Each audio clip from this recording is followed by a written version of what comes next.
Today I want to walk you through how to approach finding different voicings for any progression using what I call the big three triad shapes. So I'll do a brief explanation of those shapes.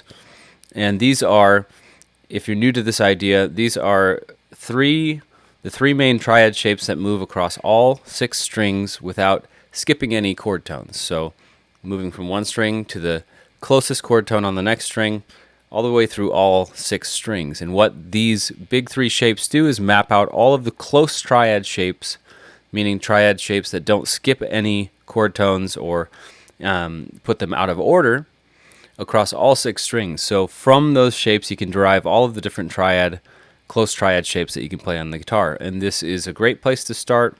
It's a great idea to dive deep into, because it'll help you know how to play any chord anywhere on the neck. So what I'm going to do is I'm just going to walk you through some different chord progressions that you might find and show you how I can play those chord progressions on any string set in any inversion just by knowing these big 3 shapes and how they kind of interact with each other. So we'll look at a couple of basic chord progressions, and then we'll look at a song that we can use to kind of apply this idea in a pop song kind of context. So let's jump in. So I'll first just describe the basic concept of the big 3. I've got a lesson available where I go more deeper into this idea, and there is a PDF that goes along with it that you can get for free on my site. I've also got a pretty in-depth course on my site, practicemakesbettermusic.com, that goes into this idea. But the basic concept is, if you take any chord, let's take a C major chord. I'm going to start with C on the 6th string. If I build up from there, going to the next string, to the closest chord tone, I go from the 1 to the 3, and then I go to the next closest chord tone on the 4th string. Here I have a close triad shape, meaning I'm not putting the notes out of order. I've got 1, 3, 5. If I keep going from there, 3, 5, 1, that's a first inversion. Keep going from there, adding the 2nd string. I've got a 2nd inversion. And keep going from there. I've got these 4 shapes. 1, 2, 3, 4. And this is big 3 shape number 1, the root position shape. And so from this, I've got 4 different places to play a C major triad in close formation, where, again, I'm not skipping any chord tones. I'm not putting them out of order like that. That would be out of order. It's still a triad. It's 1, 5, and then 3 way up on top. Here, I've got 1, 3, 5. 3, 5, 1, 5, 1, 3, 1, 3, 5 again. So that gives me 4 different options for a C major triad. If I invert this whole pattern up, I go up to E, which is the 3rd of C. And right here I have a close triad. If I keep going up, I've got 4 more triads that I can derive.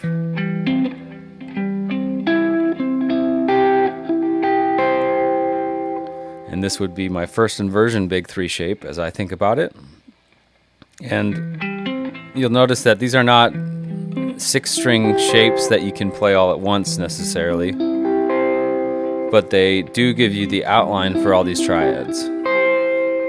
If I go up to the 2nd inversion, starting from G, I've got a 2nd inversion triad there, root position triad there,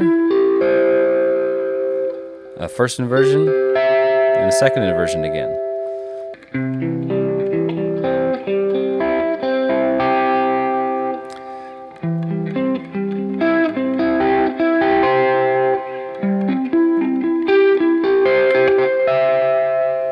From those 3 big 6-string shapes, I've got 12 different C major triads I can play.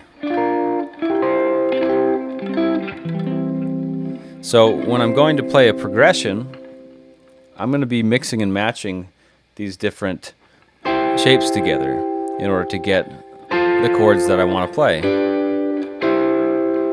But using these big three, I can figure out all of the different shapes that are possible in a given position. So I'm going to take a basic progression, and this is going to be in the key of C. We're going to start here with this shape. This is a first inversion C chord, C triad. On the first three strings, I've got the 9th fret of the 3rd string and the 8th fret on the 1st and the 2nd strings. So the progression I'm going to play is going to go from a 1 chord to a 3 chord, an E minor, derived from that big 3 E minor shape, going to a 4 chord, F major, then I'm going to do a 2-5, D minor, to a 5 chord, G major. So my progression is going to go C in first inversion here, to an E minor, which the only change I need to make is to move this C on the 1st string down to a B to make an E minor chord, E minor triad. Then I'm going to go up by a half step, moving the 3rd of the chord up an additional half step to make an F major triad. This is derived from this big 3 shape.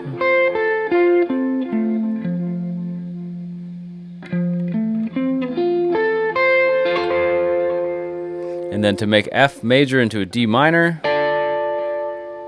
I'm just going to bar, I'm going to raise this C note up to a D and play the 10th fret on the first 3 strings. And from here I'm going to go down to a G major triad in second inversion, which is the 7th fret on the 3rd string and the 1st string and the 8th fret on the 2nd string. And that's derived from this big 3 shape.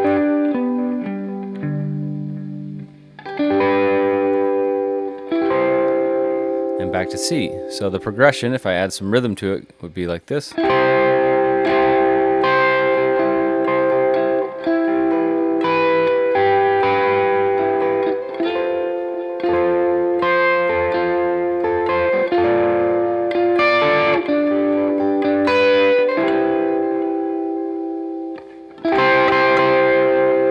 So this is one position where I could play a progression like that all within this one little area.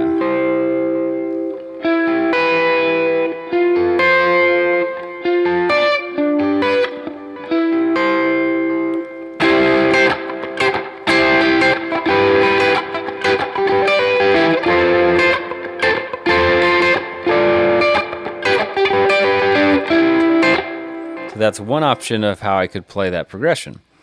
So when I'm looking at this and trying to, let's say this is a song that I'm trying to come up with a guitar part on, and I want to try a different sound. I've got all these different places based on the big 3 shapes that I can go to. I'm just going to go down to the next one in the same area. I'm going to go to the 2nd, 3rd, and 4th string and do the exact same thing. So I've got my C major here. Now to make an E minor, the 3 chord, I can just lower this C on the 4th string by a half step to get that B. Now I've got an E minor triad. And then if I want to go to the 4 chord is next. I've got this F major triad barred across on the 2nd, 3rd, and 4th strings. It's a 2nd inversion F chord. And then to make that a D minor, I can just move this C note up to D. I've got a root position D minor chord. And then to go to my 5 chord, I'm going to move that D down to a B. Now I'm at the 9th fret of the 4th string, 7th fret of the 3rd string, and the 8th fret of the 2nd string for a 2nd inversion G chord. So I can play the same progression I did with some rhythm right here.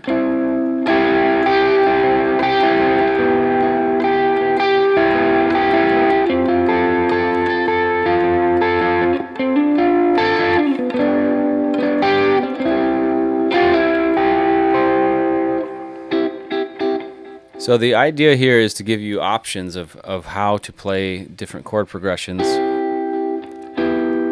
using these triads. Because sometimes you might be playing open chords. If you did the same pattern in open chords, it'd sound like this.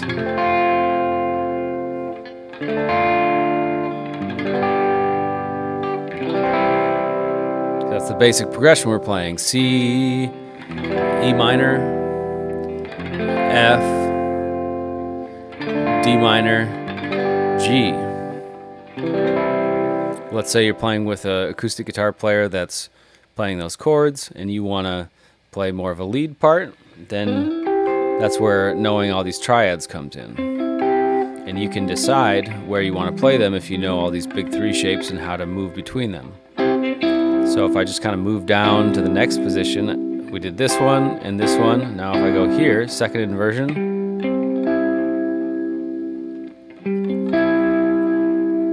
I've got the 10th fret on the 5th and the 4th string, 9th fret on the 3rd string. This is a second inversion C major chord. Now to make it a E minor, I just lower that C again to a B. Now to make it an F. Now up here, 12th fret, 10th fret, 10th fret, 5th, 4th, and 3rd strings. Then just by making that C up to a D, on the 12th fret I've got my D minor, and now I go back to my G right here.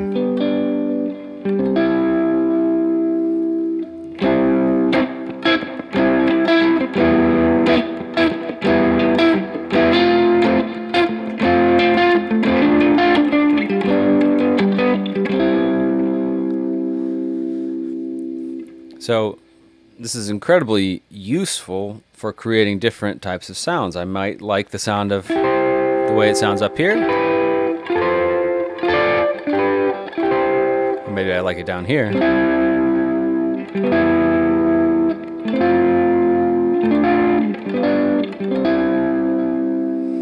But this approach gives me a lot of options. And of course I could do this for all of the different positions in all of these big three shapes. I can do it down here.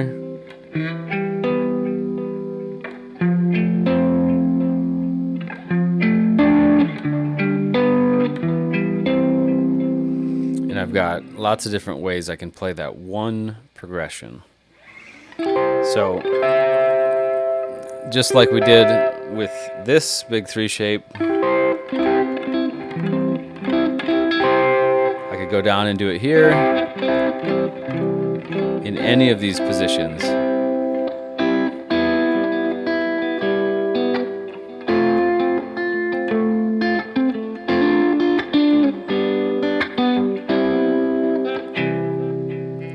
And what this allows me to do is to play progressions in a single position and to know what is the closest chord that I can play, or the closest way that I can play the next chord in the progression, versus what I think people do and what I used to do when I was new to playing guitar and didn't know these chord patterns as well, is I would tend to do something like this.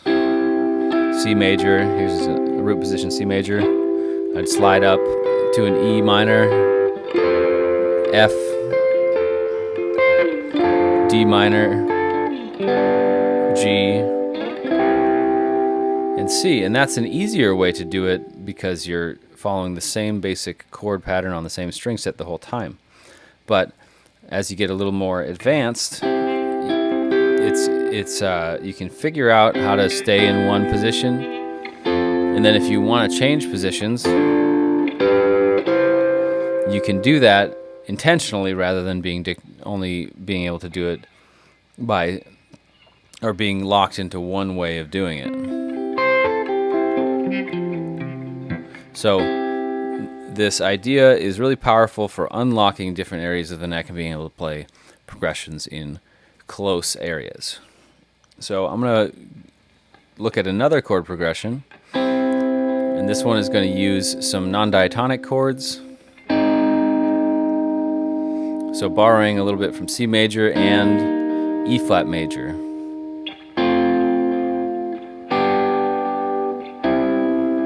I'm going to play a C major chord here, second, third, and fourth string at the 5th fret. Then we're going to go to the flat 6 chord, which is an A flat major. Second, third, and fourth string again. We're at the 6th fret of the 4th string, 5th fret of the 3rd string, 4th fret of the 2nd string. Then I'm going to go to an E flat chord. So I'm thinking about this in relation to C. It's the flat 3 major. And then I'm going to go to an F, the 4 chord of C, and then to a G, which is the 5 chord of C, and then back to C. So here I'm again trying to find the closest chord, the closest way to play the chord that I want to play. So I'm going C, A flat, E flat, and then F, G, C. And I can do that in another position quite easily if I know these chord shapes. I can go C, 5th fret on the 2nd and 3rd string, and then 3rd fret on the 1st string. So root position C chord. To a flat 6 chord, A flat. Here I'm on the 5th fret of the 3rd string, 4th fret of the 1st and 2nd string. This is a first inversion A flat major chord. And now to go to an E flat major chord, I'm just going to lower this top note by a half step and the bottom note by a whole step. So I've got 3rd fret on the 1st string, 4th fret on the 2nd string, 3rd fret on the 3rd string. Now I've got an E flat major chord. Now I'm just going to take this up a whole step to get an F major. And then I'm going to go to a G major chord, 3rd fret, 3rd fret, 4th fret. And then I'm back to my C. So if I want to play this progression here,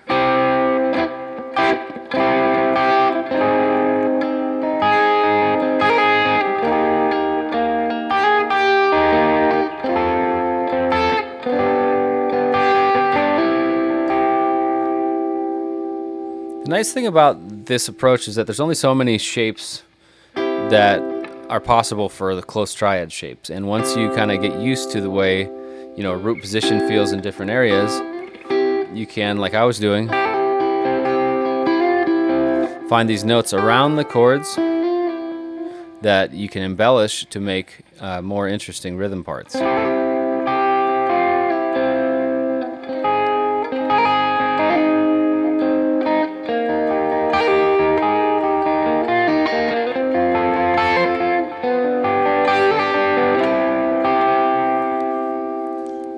So you can really come up with really nice sounding rhythm parts. I'm going to go to a new position.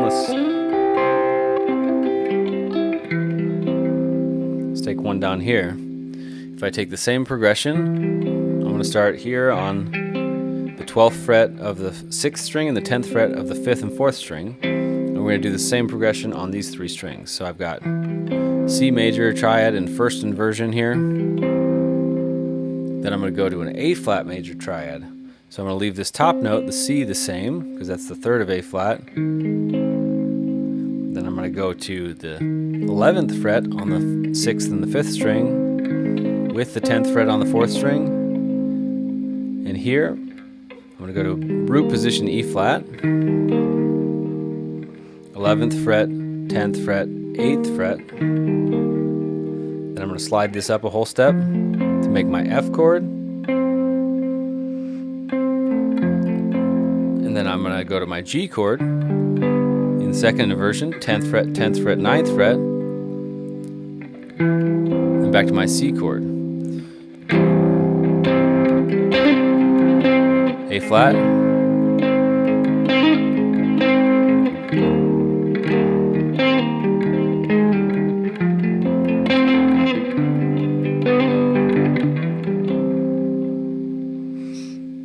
so I've got a lot of options. I've got really 12 different places between all of these big three shapes that I could play the same exact progression. I can do it up here.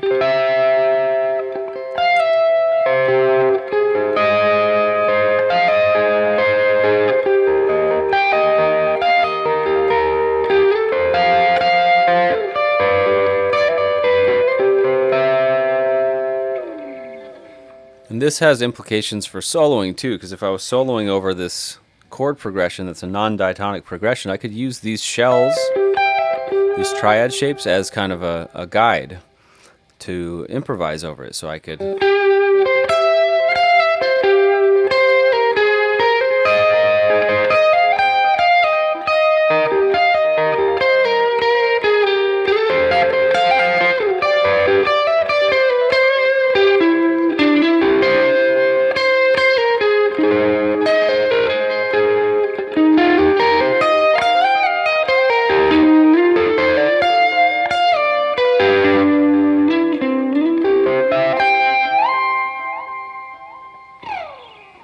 So really getting to know these big three shapes.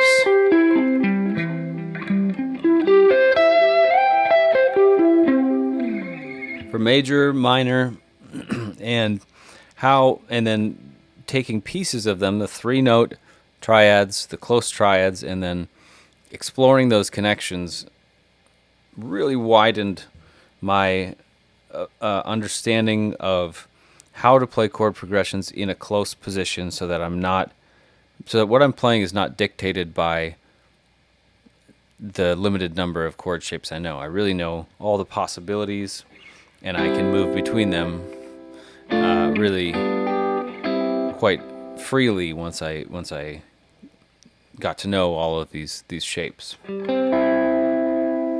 So I want to cover just a progression from a song that is a popular song.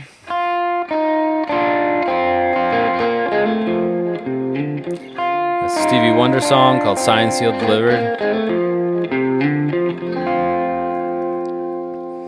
So this chord progression goes from F to D minor. And I'm doing a 4-note version of this chord, this F chord. Going to a D minor in the same position. This is borrowed from the D minor big 3 right here. It's the highest 4 strings. Going back to that D minor. And this is a E flat triad, which is the same thing as playing the top of a C minor 7 chord. And I'm going to a B flat chord. I'm going to stay on that B flat triad. Even though the bass note goes up to C, it's like a C suspended chord. And then it's back to the beginning.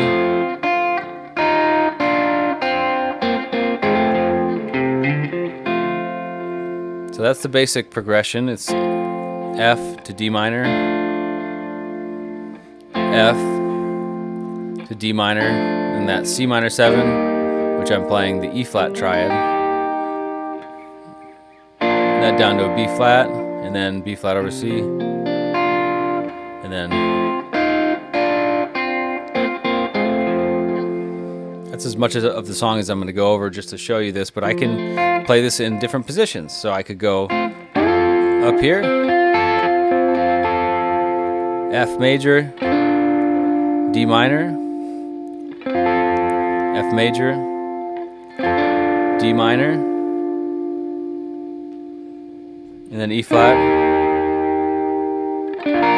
B flat, B flat again, over C, and and then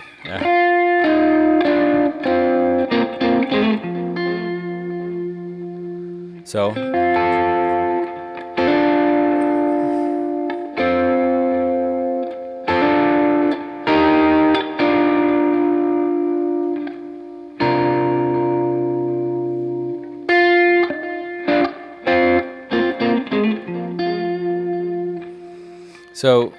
notice this and this sound just a little bit different, but what this does, if you can get these shapes all onto your fingers and how they intertwine with each other, gives you all these different options. So I can come up here and do it here.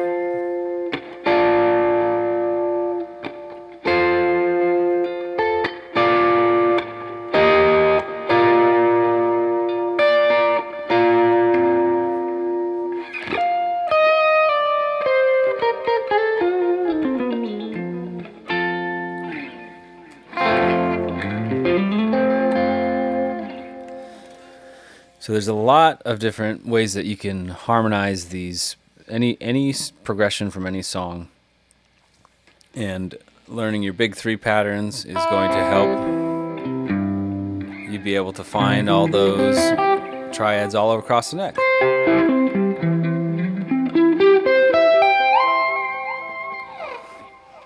So the big three patterns are kind of a skeletal framework for you to be able to find all of these different triad patterns across the neck.